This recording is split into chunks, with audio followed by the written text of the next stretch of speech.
저희가 자기를 소개할 때 당신은 누굽니까? 라고 물을 때 요즘에 이렇게 대답하시는 분 계십니까?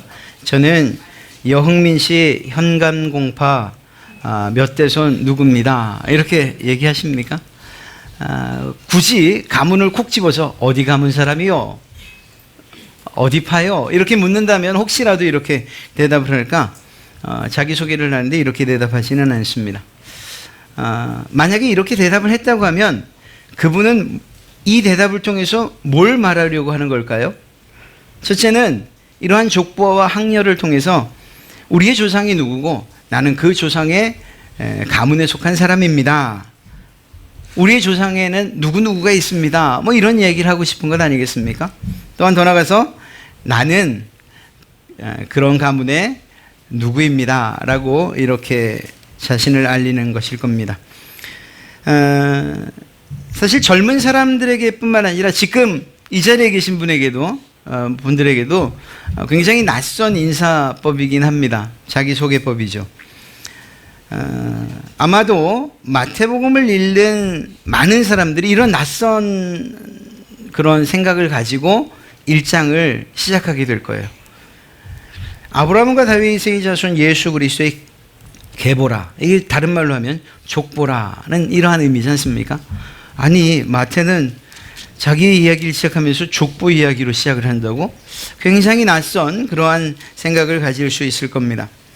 그런데 사실 유대인들에게 있어서는 그렇게 낯선 이야기가 아닙니다. 그분들에게는, 그 사람들에게 있어서는 매우 일반적인 자기소개 혹은 자기의 글에 표현하는 방식입니다.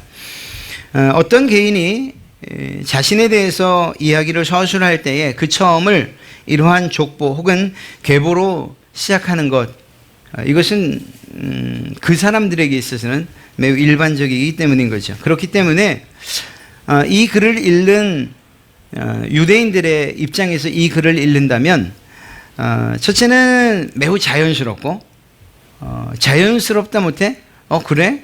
그러면 그는 어떤 사람인가 하는 이런 흥미로움까지 유발하는 이러한 글의 서술 방식입니다.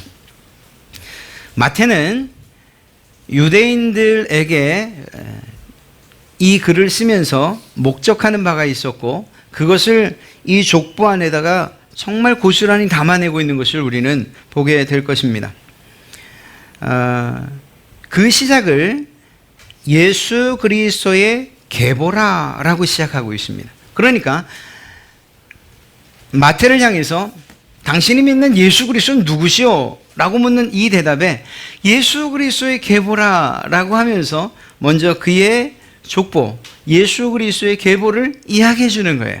그리고 그 안에 숨겨진 여러 가지 장치들을 통해서 그분이 어떤 분인가에 대한, 그래서 마태복음 전체에서 이야기하고 있는 주제를 1장 1절부터 17절 사이에 충분히 담아내고 있는 것을 우리는 보게 됩니다. 우리 읽을 성경에는 아브라함과 다윗의 자손 예수 그리스도의 계보라라고 되어 있지만 원문 헬라어를 보거나 혹은 그것을 그대로 번역해 놓은 영어 성경들을 보면은 사실은 예수 그리스도가 앞에 위치를 하고 있어요. 그리고 그 예수 그리스도를 설명해 주는 말로서 다윗의 후손, 아브라함의 후손 이렇게 기록하고 있는 것이죠. 그러니까 이름으로만 본다면 1장 1절에서는 예수 그리스도, 아브라함, 다윗 순으로 나오고요. 그리고 17절로 가면 아브라함, 다윗, 예수라는 이러한 순서로 나옵니다. 이 구조를 살펴보면 결국은 이 모든 계보는 누구 안에 포함되어 있는 것을 볼 수가 있습니까? 예수 그리스도로 시작해서 예수 그리스도 안에 포함되어 있는 것을 알 수가 있어요. 이 사실은 무엇을 이야기하는 것인가 하면 예수님이 누구신가? 그분은 이스라엘의 역사와 그리고 다윗의 왕권과 무관하지 않은 그런 분이라는 사실을 지금 이야기해 주고 있는 것입니다. 오히려 예수 그리스도는 이 모든 이스라엘의 족보, 이스라엘의 민족을 아울러 싸고 있는 분일 뿐만 아니라 그 중심에 계신 분이라고 마태는 이야기하고 있는 거예요. 그러니까 매우 전략적인 진술인 것이죠.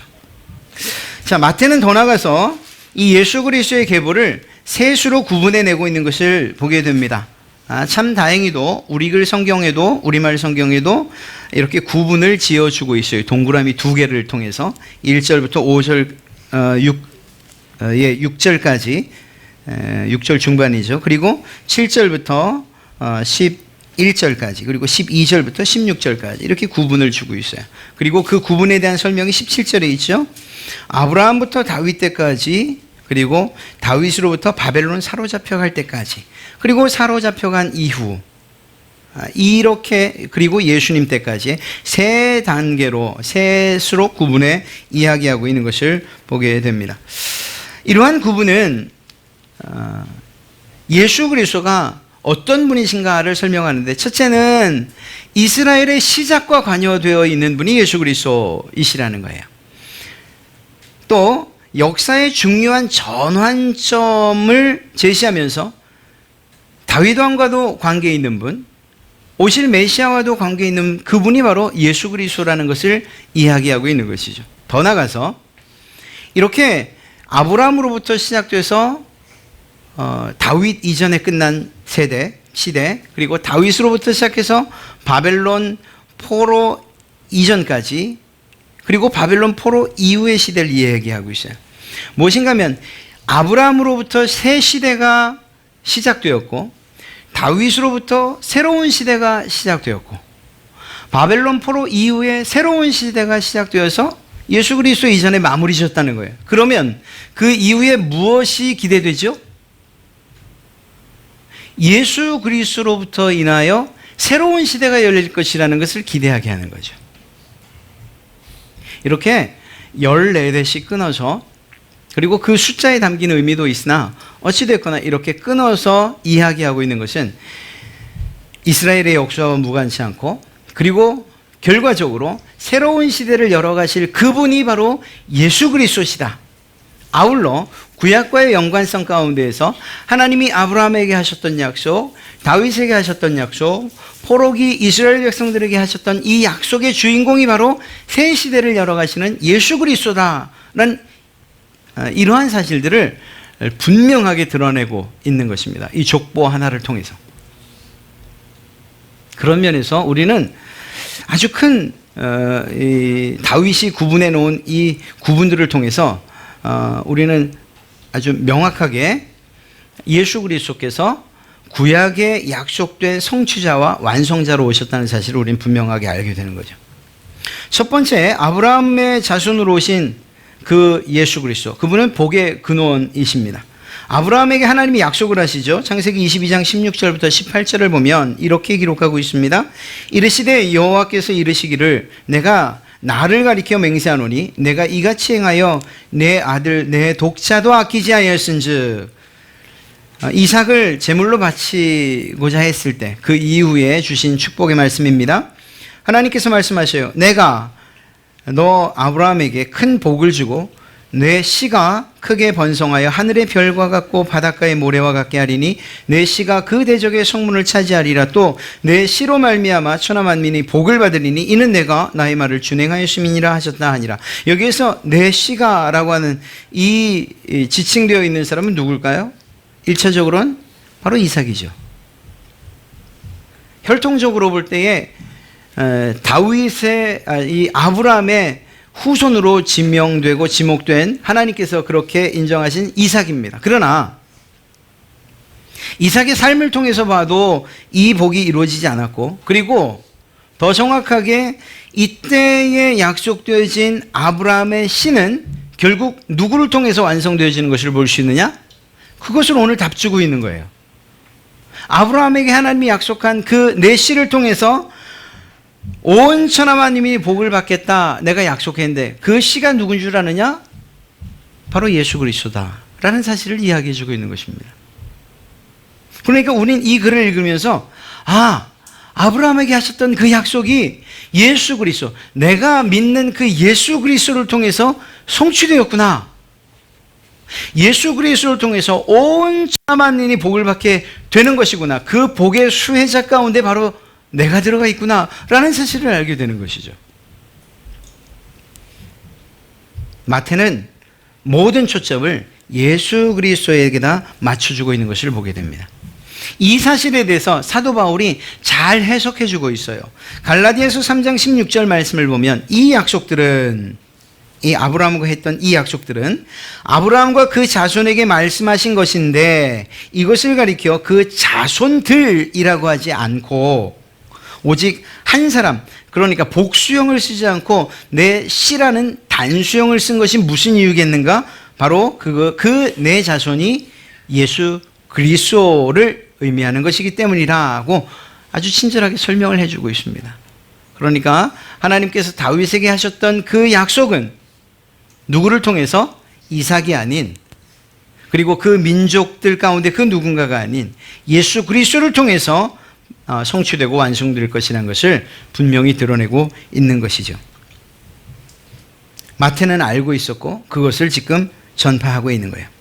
예수님은 이스라엘의 조상인 아브라함, 믿음의 조상인 아브라함에게 주셨던 그 약속을 이루어내신 그러한 분이죠. 놀랍게도 이것은 이스라엘 백성에게만 해당되는 일이 아니에요. 영적인 믿음의 조상이라고 말하는 아브라함, 우리들이 그렇게 말하는, 그래서 영적으로 아브라함의 후손인 여러분들에게도 동일하게 적용되어지는, 그래서 모든 민족들이 복을 받는, 그 복 받는 사람들 가운데 한 사람이 바로 우리들이라는 것을, 여러분이라는 것을 오늘 우리는 말씀을 통해서 알 수 있는 것입니다. 아브라함에게 약속하신 그 축복을 함께 누릴 수 있도록 마태는 지금 이 사실을 우리에게 분명히 알려주고 있는 거예요. 두 번째는요, 예수님은 다윗의 자손으로 오신 진정한 왕이라는 사실을 두 번째 단락을 통해서 이야기하고 있습니다. 사무엘하 7장 12절부터 13절 말씀을 보면 다윗이 성전 건축을 하려다가 비록 실패했지만 그 마음을 보시고 하나님께서 축복하시는 그러한 내용 가운데에 들어있는 말씀입니다. 내 수완이 차서, 하나님이 하시는 말씀이에요. 내 조상들과 함께 누울 때에 내가 하나님께서 내 몸에서 내 씨를 내 뒤에 세워 그의 나라를 견고하게 하리라. 그는 내 이름을 위하여 집을 건축할 것이요 나는 그의 나라 왕위를 영원히 견고하게 하리라. 여기까지 보면 솔로몬의 이야기가 틀림없습니다. 그러나 한 세 계절 뒤에 있는 그 중간에 무슨 말이 있어요? 그러나 솔로몬이 혹시라도 범죄하면 내가 그를 그냥 두지는 않을 거야 라고 하는 경고의 말씀이 있어요. 그리고 나서 그럼에도 불구하고 16절엔 무엇이라고 말하는가 하면 그것과 상관없이 내 집과 내 나라가 내 앞에서 영원히 보존되고 내 왕위가 영원히 견고하리라 하고 말씀하고 계시는 거예요. 솔로몬과 그리고 그 왕들과 상관없이 하나님께서 다윗의 왕위를 견고히 세워주겠다라고 약속하셨다는 거죠. 그래서 그 다윗의 왕가에서 진정한 왕이 오실 것을 약속해 주신 거예요. 그리고 마태는 그 다윗의 후손으로 오는 영원한 통치자이자 진정한 왕이 누구라고 지금 이야기하고 있는 것입니까? 예수 그리스도시다라고 이야기하고 있는 것입니다. 일차적으로는 솔로몬에게 약속되어진 그러한 약속이지만 궁극적으로는 예수 그리스도를 의미하고 있는 것이죠. 예수 그리스도께서 진정한 왕이시고 그의 나라와 왕위가 영원히 견고히 서게 될 것을 다윗에게 약속해 주셨다는 것입니다. 그리고 이스라엘 백성들은 그분의 통치 아래서, 그분의 정의로운 통치 아래서 거하는 복된 백성이 될 것이라는 것을 약속해 주신 것이죠. 그리고 그 복된 백성 가운데에 바로 여러분과 제가 들어가 있다라는 사실입니다. 우리의 영원한 통치자, 진정한 왕, 그분은 바로 예수 그리스도라는 사실을 오늘 말씀을 통해서 분명히 알게 됩니다. 세 번째 단락에서는 무엇을 이야기하고 있다고? 포로기 이후의 상황들을 말하고 있습니다. 여러분, 이스라엘 백성들이 그 포로기를 견뎌낼 수 있었던 것이, 그 힘이 무엇으로부터 나왔을까요? 그것은 하나님께서 선지자들 통해서 비록 억압과 압제 그리고 고통 가운데 있는 이스라엘 백성들이지만 그들에게 주셨던 말씀, 그들에게 주셨던 선지자들을 통해 주셨던 약속이 이 백성들에게 힘이 됐던 것을 알 수가 있습니다. 비록 선지자들이 전하는 이야기들 그리고 그들의 선포의 내용을 보면 매우 엄한 책망과 그리고 심판이 기록되어 있어요. 하나님께서 그들의 죄악을 용서치 아니하시고 그것들에 대해서 분명하게 갚으시는 모습들이 기록되어 있어요. 그런데 그것들로만 가득 차 있지는 않다는 것입니다. 가뭄의 단비처럼, 그러나 매우 중요한 하나님의 본심을 이러한 심판의 중간중간에 담고 있는 것을 보게 됩니다. 하나님의 본심이 무엇이었어요? 그 약속의 내용이 담겨 있는데 그것은 바로 회복에 관한 메시지였던 것입니다. 스바냐서 3장 19절부터 20절 말씀을 보면 스바냐 선지자를 통해서 하나님은 약속해 주고 계십니다. 그때에 내가 너를 괴롭게 하는 자를 다 보라고, 저는 자를 구원하며 쫓겨난 자를 모으며 온 세상에서 수욕받는 자에게 칭찬과 명성을 얻게 하리라. 온 세상에서 수욕받는 자가 누굽니까? 이스라엘 백성들이요. 바벨론에게 포로되어 살아가고 그리고 그 이후에도 흩어져 살아갈 수밖에 없었던 이스라엘 백성들. 그래서 이방 사람들에게, 많은 세상 사람들에게 손가락질을 당해야만 했던 그들에게 하나님께서 무엇을 회복시켜 주겠다고요? 칭찬과 명성을 다시금 회복시켜 주겠다. 하나님 말씀하십니다. 내가 그때에 너희를 이끌고 그때에 너희를 모을지라. 내가 너희 목전에서 너희의 사로잡힘을 돌이킬 때에 너희에게 천하 만민 가운데서 명성과 칭찬을 얻게 하리니 나 여호와의 말이니라.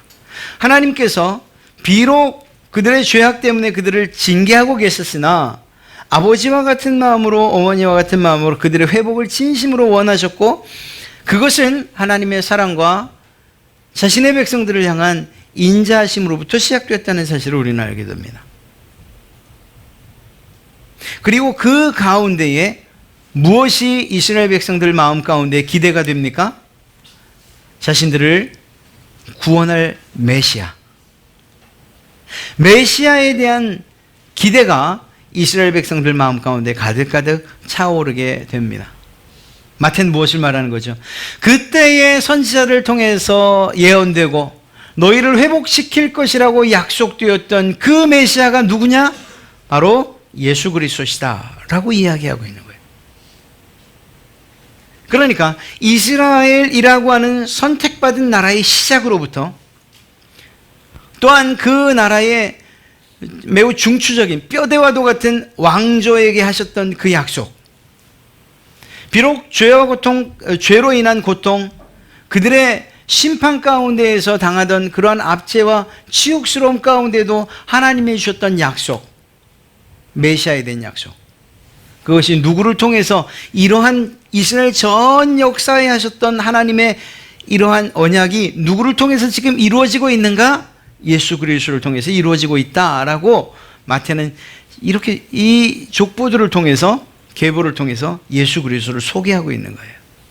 그리고 오늘날 마태복음을 읽고 있는 여러분들에게도 동일하게 예수 그리스도가 우리의 복의 근원 되신 분이시고 우리의 진정한 왕이시고 우리를 영원한 죄로부터 구원하실 메시아이십니다 라고 우리에게 예수 그리스도를 소개시켜주고 있다는 것입니다.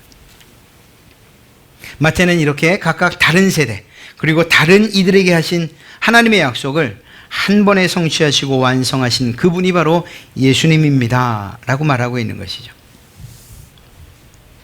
문제는 이 사실을 안다는 게 문제가 아니에요. 이건 우리가 믿으면 될 만한 일이에요. 그리고 믿어요. 그런데 문제는 무엇인가 하면 우리가 이러한 아브라함과 약속하신 복을 받을 만한 자격이 과연 있는가? 다윗 왕의 후손이자 진정한 왕으로 오신 예수 그리스도의 백성이 될 만한 그런 자격이 있는가? 메시아로 오신 예수 그리스도의 그 구원의 은혜를 입을 만한 특별함이 우리에게 있는가 하는 거예요. 그래서 자신 있게 예수 그리스도는 나를 위해서 오신 분이십니다. 그분이 하나님께서 약속하신 그 복을 내게 이루실 분이 예수 그리스도십니다. 이 세상뿐만 아니라 영원한 세상에서 나를 통치하실 영원한 진정한 왕이신 그분이 바로 예수님이십니다. 그 구원의 역사가 내게 이루어졌습니다. 이렇게 말할 만한 그러한 근거와 또한 어떤 자격, 특별함이 우리에게 있는가 하는 거예요. 만약에 이것이 사실이고 그것을 알매도 불구하고 이러한 명백한 사실이 나와 아무런 관계가 없다면 이것은 그램의 떡이라고 말할 수밖에 없어요. 나와 상관없는 이야기다. 오히려 다르게 얘기하면 영원한 복에 동참도 못하고 하나님의 정의롭고 공의로운 예수 그리스도의 그러한 통치 아래 거하지도 못하고 그분의 백성 되는 것은 꿈도 꿀 수 없는 일이고 더 나아가 영원한 저주와 그리고 사망으로부터 구원받는 일이 나와 상관없는 일이라고 한다면 그 반대로 영원한 저주 가운데 들어간다면 이것이 어떻게 우리에게 복음이 되겠냐는 거예요. 이 명백한 말씀이 그리고 이 진리가 여러분과 저에게 해당되는 그리고 나를 위한 말씀이라고 우리가 믿어지고 그리고 그것이 정말 감사함으로 받아들여질 때야 비로소 이것이 우리에게 복음 되지 않겠습니까? 마태가 전한 복음. 그저 사실을 진술한 것, 그러나 나와 상관없는 것이라면 이것은 결코 복음이 될 수가 없어요. 놀랍게도 그런 우리들에게 과연 이 복음이 나와 관계가 있는가라고 의심하고 있는 우리들에게 마태는 놀라운 소식을 전해주고 있습니다. 그리고 자신이 기록한 이 계보에 담고 있는 것을 우리는 보게 됩니다. 지난주에도 스치듯이 말씀드렸습니다. 예수님의 족보에는 5명의 여인들이 등장하고 있습니다. 사실 족보를 기록하는 데 있어서 이 계보를 기록하는 데 있어서 여인들의 이름이 삽입됐다는 것만으로도 참으로 센세이션한 일입니다. 그런데 그 가운데서 마리아를 제외한 4명의 여인들을 그들에게는 공통점이 있습니다. 첫째는 이방인들이었다는 것이죠. 다말은 가나안, 라합은 여리고, 룻은 모압, 우리아의 아내는 헷사람이었습니다. 그 지방 출신이었어요. 선택받지 못한 사람들이었다고요. 아브라함에게 약속하셨던 복과는 아무런 상관이 없던 사람들이었어요. 다른 말로 하면 그들이 복을 받을 때 저주 가운데서 진멸되어야 될 그러한 대상들이었다고요. 뿐만 아니라 그들의 결혼 생활은 어떤 면에서는 정상적이지 않았습니다. 다말은 시아버지와 육체적인 관계를 통해서 자손을 이어갔습니다. 가문을 이어갔어요. 라합은 성경에서 말하는 대로 하면 기생 혹은 창녀라고 그렇게 알고 있어요. 룻은 재혼을 했고요. 우리아의 아내는 다윗 왕과 간음을 했고 그리고 그 이후에 다윗 왕과 재혼을 하게 돼요. 정말 평범하지 않은 어떤 잣대로 보면 특히 율법의 입장에서 보면 죄인이라고 그렇게 규정될 수밖에 없는 그런 사람들. 그런데 그런 사람들이 놀랍게도 예수님의 계보에 들어가 있어요. 그리고 매우 중요한 역할들을 감당하고 있어요.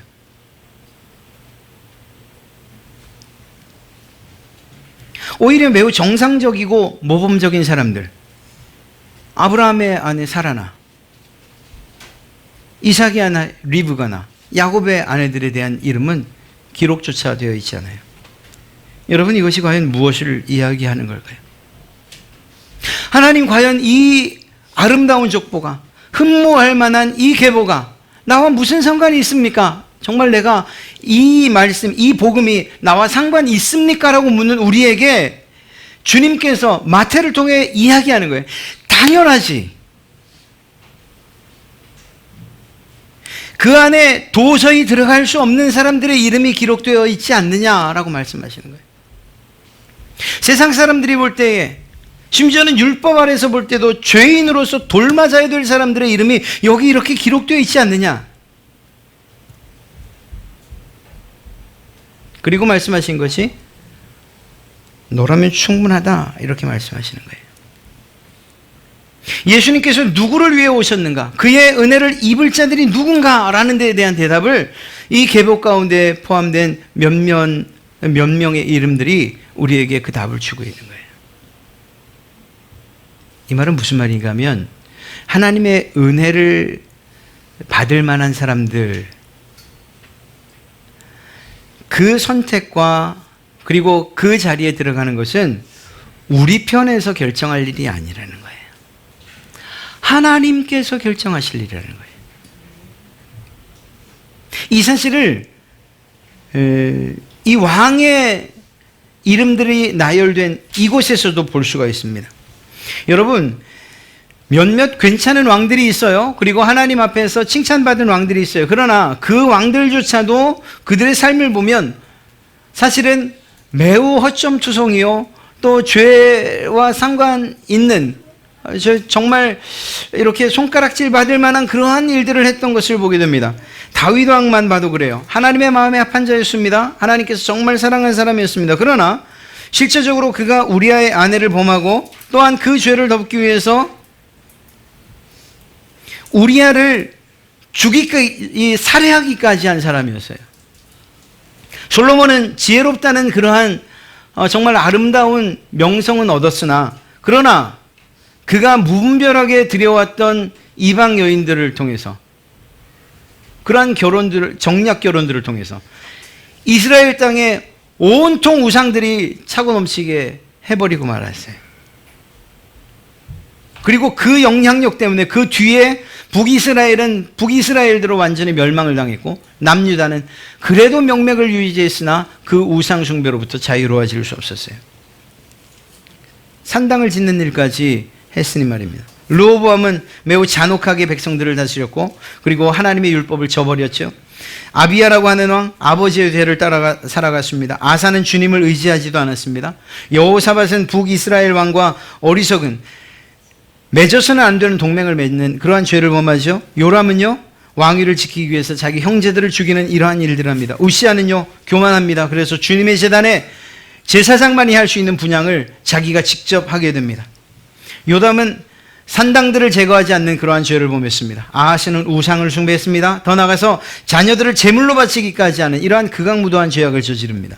히스기야 괜찮았어요. 그러나 그의 교만이 결국은 바벨론 왕에게 유다 왕국의 재산을 모두 빼앗겨버리는 이러한 결과를 낳게 되죠. 므낫세요, 우상 숭배를 위한 제단을 쌓았고, 더 나아가서 아이들을 제물로 바치는 이러한 일들을 했습니다. 아몬은 새긴 우상들을 만들어 그것들을 섬겼습니다. 요시야 어리석게도 애굽 왕과 맞서 싸웠어요. 애굽 왕과 맞서 싸운 것이 문제가 아니에요. 하나님께서 애굽 왕을, 그리고 그의 말들을, 그의 군대를 의지하지 말라고 했는데 하나님의 명령에 불순종해서 애굽 왕과 동맹을 맺은 거예요. 여고냐는 주님의 목전에서 악을 행합니다. 도대체 이러한 왕의 족보에서 진정한 왕이 나올 수 있을까 싶을 정도로. 그런데 놀랍게도 그 정말 한 사람 한 사람을 뜯어보니 하나님 앞에 죄인이요, 또 때로는 하나님의 진노 가운데 거했던 그런 왕들이었음에도 불구하고 그 가문을 통해서 예수 그리스도가 탄생하셨고, 그리고 진정한 왕이 되셨다는 이 사실이 무엇을 이야기하는 것이겠습니까? 우리가 왕의 자녀로서 혹은 왕의 백성이 되는 데에 조금의 문제도 없다는 것을 이야기하는 거예요. 이사야서 16장 5절 말씀을 보면 다윗의 장막에 인자함으로 왕위가 굳게 설 것이요 그 위에 앉을 자는 충실함으로 판결하며 정의를 구하며 공의를 신속히 행하리라. 다윗의 장막에 왕위가 굳게 서는데 사람들이 잘해서, 왕들이 잘해서 하나님의 말씀에 순종해서 그 왕위가 세워졌느냐? 이사야는 그렇게 말하고 있지 않아요. 다윗의 장막에 인자함으로 왕위가 굳게 섰다, 이렇게 말하고 있어요. 하나님의 인자하심이 그 왕위를 굳게 세웠다고요. 하나님의 무한하신 긍휼하심과 자비가 왕위를 세웠다고요. 바꿔 이야기하면 하나님의 은혜가 없었다면 이스라엘의 왕위가 세워지는 일은 있을 수 없을 만큼 죄인들 추상이었다는 것을 이야기하고 있는 거예요. 다윗의 왕위가 선 것은 하나님의 인자하심, 그분의 은혜와 그분의 긍휼하심과 사랑 때문이었다는 거예요. 여러분, 우리가 예수 그리스도를 왕으로 섬기고 그분의 통치 아래에 있을 수 있는 것은 우리 편에서 어떤 자격이나 요건을 갖춘 때문이 아니라 오로지 그분의 인자하심 때문이라는 것을 믿으시길 주님의 이름으로 축복합니다. 하나님의 이러한 인자하심이 없었으면, 우리를 불쌍히 여기시고 긍휼히 여기시는 이러함이 없었으면 이스라엘 백성들, 또 하나님의 그 예수 그리스도의 진정한 왕 아래에서 백성되는 일들은 결코 없었을 것이라는 것입니다. 바벨론으로 포로 잡혀간 이스라엘 백성들 정신 차렸냐고요? 성경을 보세요. 그렇지 않아요. 저희가 새벽에 요즘 에스겔서를 보는데요, 포로로 잡혀온 이후 에스겔이 바벨론 땅에서 하나님의 그러한 뜻을 전하고 예언을 하는 이러한 모습들을 보게 됩니다. 그런데 아직 예루살렘 성전이 무너지지 않은 때인데 그 성전이 이제 곧 무너질 것이고 하나님께서 그 성전을 떠날 것이라는 이러한 예언이 선포되어요. 그런데 그렇게 1차 포로로 잡혀오고, 그래서 하나님께서 지금 우리를 징계하신다는 사실을 알고 있음에도 불구하고 그 성전에서 무슨 일이 일어납니까? 그 성전에서 제사장들에 의해서, 종교 지도자들에 의해서 우상숭배가 일어나고 있어요. 우상숭배가. 그래서 에스겔서를 보면 성전부터 무너지기 시작을 해요. 성전부터 하나님의 진노 가운데 하나님의 영은, 하나님의 영광은 이미 떠나버리고 말입니다. 여러분, 포로로 잡혀가서 이스라엘 백성들이 정신을 차린 게 아니에요. 이스라엘 백성들이 정신을 차렸기 때문에 하나님이 회복을 선언하시는 게 아니에요. 여전히 죄 가운데 있음에도 불구하고 하나님의 은혜와 긍휼이 그들에게 베풀어져서 죄 가운데 죽을 수밖에 없고 심판 가운데 있을 수밖에 없지만 그들에게 그분의 자비가, 그분의 회복의 선언이 선포되어지고 있는 거예요. 하나님은 그럼에도 불구하고 그들 가운데 남은 자들을 두시고 그들에게 구원과 회복을 약속해 주셨던 거예요. 하나님의 사랑 때문입니다. 멈추지 않는 하나님의 사랑이 그 일을 이루어가고 계신 거예요.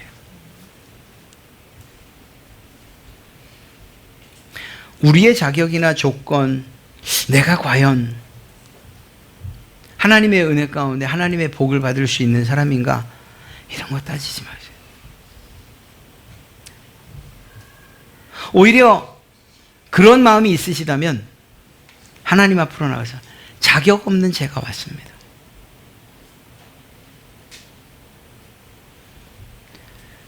은혜 받을 만한, 복 받을 만한 아무런 조건 없는데 내가 그냥 하나님의 사랑 의지해서 그거 하나 믿고 제가 지금 주님 앞에 왔습니다.